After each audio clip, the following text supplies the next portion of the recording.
കൊച്ചിയിൽ നടന്ന സോപാന സംഗീത സായാഹ്നത്തിലൂടെ 200-ലധികം കലാകാരന്മാർ ഒരുമിച്ച് ഗിന്നസ് റെക്കോർഡിൻ്റെ വേദികൾ കയറുകയാണ്.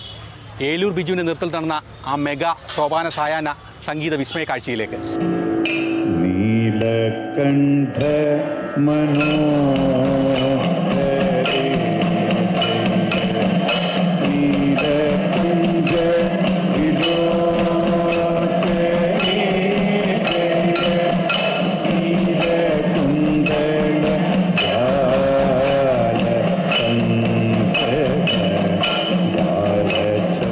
വിദേശ രാജ്യങ്ങളിൽ ഉൾപ്പെടെ ആയിരക്കണക്കിന് വേദികളിൽ സോപാന സംഗീതം അവതരിപ്പിച്ച പരിചയസമ്പന്നനായ കലാകാരനും അധ്യാപകനുമാണ് ഏലൂർ ബിജു.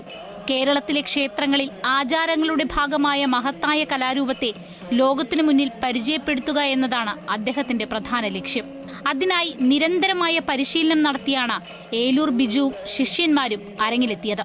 ഇങ്ങനൊരു മേഖല അല്ലായിരുന്നെങ്കിലോ എന്ന് ഞാൻ ചിന്തിച്ചിട്ടുണ്ട്. കാരണം അത്രയും അനുഗ്രഹമാണ് നമുക്കൊരു കീർത്തനം പാടാൻ കഴിയുന്ന ക്ഷേത്രത്തിലാണെങ്കിലും എപ്പോഴാണെങ്കിലും അതുമാത്രമേ ഉള്ളൂ ജീവിതം. അച്ഛൻ വഴിയും അമ്മ വഴിയും, അതായത് അമ്മാവൻ മ്യൂസിക് ടീച്ചറാണ്. അച്ഛൻ്റെ സംഗീതം കേട്ടും അമ്മാവൻ്റെ സംഗീതം ഇവരുടെ പഠിച്ചുമാണ് ഞാൻ സംഗീതത്തിലേക്ക് വരുന്നത്. ശാസ്ത്രീയ സംഗീതം വശമല്ലാത്തവർക്കും സോപാന സംഗീത രംഗത്തേക്ക് കടന്നുവരാം. ഈ രംഗത്തെ കലാകാരന്മാരെ സർക്കാരും കുറെ കൂടി പരിഗണിക്കണമെന്നും അദ്ദേഹം പറയുന്നു. കേരളത്തിൽ ഒരു സ്ഥാപനമേ ഉള്ളൂ സോപാന സംഗീതം പഠിപ്പിക്കുന്ന, ക്ഷേത്ര കലാപീഠം വൈക്കം തിരുവനന്തപുരം ദേവസ്വം ബോർഡിൻ്റെ കീഴിലാണ്. എങ്കിൽ കൂടി ഇനിയും ജനങ്ങളിലേക്ക് എത്ര ആചാര്യന്മാരെ ആദരിക്കാനുണ്ടായിരുന്നു, എത്ര ആചാര്യന്മാരെ നമ്മൾ കണ്ടിട്ടില്ല. അംഗീകരിക്കപ്പെട്ട കലാകാരന്മാർ ഇപ്പോഴും ഉണ്ട്. ബിജുവിന്റെ ശിഷ്യന്മാരിൽ പല പ്രായത്തിലും പല ജീവിത സാഹചര്യങ്ങളിലും ഉൾപ്പെട്ടവരുണ്ട്. മിക്കവർക്കും ശാസ്ത്രീയ സംഗീതവുമായി മുൻപരിചയമൊന്നുമില്ല. ഇപ്പോൾ മികച്ച ഗായകർ തന്നെയാണ് ഇവരെല്ലാം. സോപാന സംഗീതത്തെ പറ്റി മനസ്സിലാക്കി തന്നെ ബിജു ചേട്ടൻ്റെ പാട്ട് കേട്ടിട്ടാണ്. സോപാന സംഗീതം ഭക്തിയാണ് ഇതിൻ്റെ മെയിൻ. അതായത് നമ്മൾ കൈതൊഴുത് പ്രാർത്ഥിച്ച് നിൽക്കുമ്പോൾ ഭഗവാനിലേക്ക് അടുപ്പിക്കുന്ന ഒരു വലിയ പ്രാധാന്യം ഈ സോപാന സംഗീതത്തിലുണ്ട്. ശ്രുതി ബോക്സ് ഇല്ലെങ്കിൽ പോലും ഇടയ്ക്കൽ ശ്രുതി പിടിച്ച് നമുക്ക് ആ ശ്രുതിയിൽ പാടാൻ പറ്റും. അതാണ് ഇതിന് വലിയ പ്രത്യേകത. ഈശ്വരാരാധനയോട് ഏറെ അടുത്തു നിൽക്കുന്നതാണ് സോപാന സംഗീതം. ഇതിന്റെ ഈണങ്ങൾക്ക് മനഃശാന്തി പ്രദാനം ചെയ്യാൻ കഴിയുന്നു എന്നതാണ് ശിഷ്യന്മാരുടെ സാക്ഷ്യം. ഇതൊരു മെഡിറ്റേറ്റീവ് സ്പിരിറ്റ് ഉള്ള ഒരു സംഗീതമാണ്. ശ്രദ്ധ ഭഗവാനോട് കൂടുതൽ കിട്ടുന്നതാണ്. ഈ ഗാനം നന്നായിരുന്നെങ്കിൽ നമുക്ക് നല്ല ശ്രദ്ധ കിട്ടും. ഇപ്പോൾ എൻ്റെ വലുതായിട്ടൊന്നും അങ്ങനെ ബാക്ക്ഗ്രൗണ്ടൊന്നും സംഗീതത്തിൻ്റെ ഇല്ല. അപ്പോൾ ഞാൻ പുള്ളിയോട് ചോദിച്ചപ്പോൾ ഇല്ല നമുക്ക് ശ്രമിക്കാം എന്ന് പറഞ്ഞു. അപ്പോൾ ഞങ്ങൾ അങ്ങനെ തുടങ്ങിയൊരു ജേണിയാണ്. അത്യാവശ്യം ഇപ്പോൾ ഒരു 10 പാട്ട് പുള്ളി എനിക്ക് പഠിപ്പിച്ചു തന്നിട്ടുണ്ട് നല്ല രീതിയിൽ. സോപാന സംഗീതം മുൻപ് കേട്ടിട്ടില്ലാത്തവർക്കും ഇതിന്റെ ഈണങ്ങളിൽ മുഴുകാൻ അധികം സമയം വേണ്ട. ഇടയ്ക്കയിൽ കലാകാരന്മാർ ശ്രുതി ചേർത്ത് പാടുമ്പോൾ ആരായാലും സ്വയം മറന്നിരുന്നു പോകും.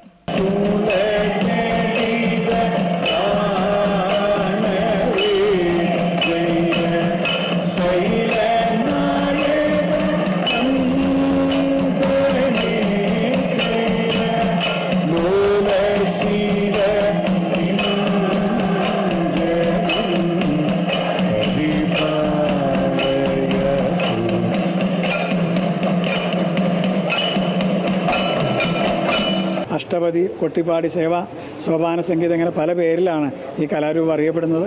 വളരെ പ്രസിദ്ധമായിട്ടുള്ള കാടിടയും ജട എന്ന പാട്ട് ഞാൻ ബിജുവിന് വേണ്ടി എഴുതിയിട്ടുള്ള പാട്ടാണ്. സ്ത്രീകൾ പണ്ടുകാലങ്ങളിൽ സോപാന സംഗീത രംഗത്തേക്ക് കടന്നു വരാറില്ലായിരുന്നു. പക്ഷേ ഇപ്പോൾ അങ്ങനെയല്ല. എല്ലാവരും സംഗീതം പഠിക്കാൻ എത്തുന്നുണ്ട്.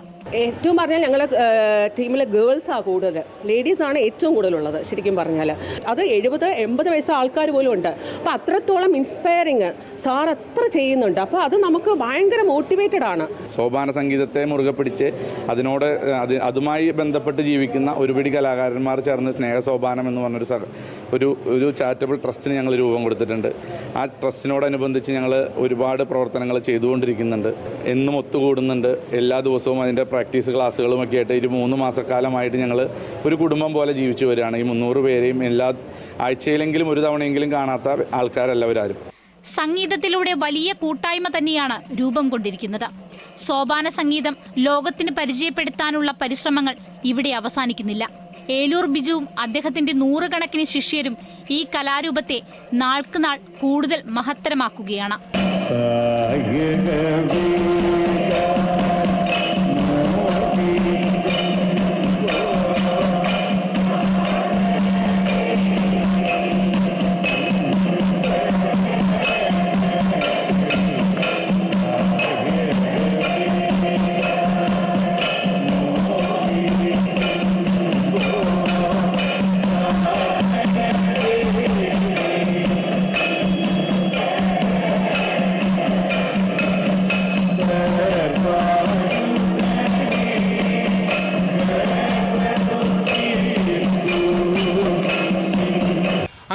ഈ ആഴ്ചത്തെ സെൻട്രൽ മാഗസിൻ ഇവിടെ പൂർണ്ണമാവുകയാണ്.